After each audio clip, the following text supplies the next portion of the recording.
ഇന്ന് നമുക്ക് കപ്പയും പൊടിയും കൊണ്ട് അടിപൊളി ഈവനിങ് സ്നാക്ക് ഉണ്ടാക്കാം. കപ്പ ചെറിയ ചെറിയ പീസുകളാക്കി കുക്കറിലിട്ട് ഒരു വിസിലിന് വേവിച്ചെടുത്തിട്ടുള്ളതാണ് കേട്ടോ. 1 കപ്പാണ് ഞാൻ അതിലേക്ക് ഇട്ട് കൊടുത്തിട്ടുള്ളത്. അതിലേക്ക് 1 കപ്പ് കടലപ്പൊടി ഇട്ട് കൊടുത്തിട്ടുണ്ട്. 1/2 സ്പൂൺ ഉപ്പും പിന്നെ ഒരു വലിയ സവാള പൊടിയായി അരിഞ്ഞത് ഇട്ട് കൊടുത്തിട്ടുണ്ട്.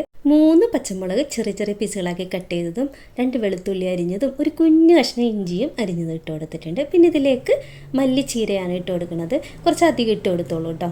ഇനി ഇത് കൈകൊണ്ട് നല്ലപോലെ ഒന്ന് മിക്സ് ചെയ്തെടുക്കാം. ഒന്ന് മിക്സ് ചെയ്തെടുത്തതിന് ശേഷം ഒരു 1/4 കപ്പോളം വെള്ളം ഒഴിച്ചു കൊടുത്താൽ മതി, അധികം ആവരുത് കേട്ടോ.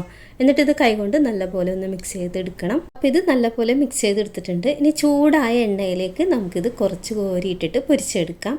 ഇത് ആദ്യം സ്പൂൺ കൊണ്ടാണ് കേട്ടോ കോരിയിട്ടത്. അപ്പോൾ സ്പൂണിൽ നിന്ന് ഇങ്ങോട്ട് വരാൻ ഇച്ചിരി ബുദ്ധിമുട്ട് പോലെ തോന്നി. അപ്പോൾ പിന്നെ ഞാൻ എന്ത് ചെയ്ത് കൈ നനച്ചിട്ട് ഓരോ നുള്ളായിട്ട് ഇങ്ങനെ നുള്ളിയിട്ടിട്ടോ. അങ്ങനെ നമ്മൾ ഇതാ 2 വശവും നല്ലപോലെ മുരിച്ചെടുത്തിട്ടുണ്ട്. പൊരിച്ചെടുത്തതൊക്കെ ഞാനൊരു പാത്രത്തിലേക്ക് ഇട്ട് കൊടുത്തിട്ടുണ്ട് കേട്ടോ. ഇനി നമുക്ക് ഇതിൻ്റെ കൂടെ ഒരു സാധനം കൂടി ഉണ്ടാക്കണം. അതിന് വേണ്ടിയിട്ട് ഞാൻ ഒരു സവാള പൊടിയായി അരിഞ്ഞെടുത്തിട്ടുണ്ട്. അതിലേക്ക് 1 സ്പൂൺ നാരങ്ങ നീരും പിന്നെ 1/4 സ്പൂൺ ഉപ്പും 1 സ്പൂൺ മുളക് പൊടിയും 2 ടീസ്പൂൺ വെളിച്ചെണ്ണയും കൂടി ഒഴിച്ചിട്ട് നല്ല പോലെ ഒന്ന് മിക്സ് ചെയ്തെടുത്തിട്ടുണ്ട് കേട്ടോ. ഇനി നമ്മൾ ഈ പൊരിച്ച് വെച്ചേക്കണത് ഒരു പാത്രത്തിലേക്ക് വെച്ച് കൊടുത്തിട്ടുണ്ട്.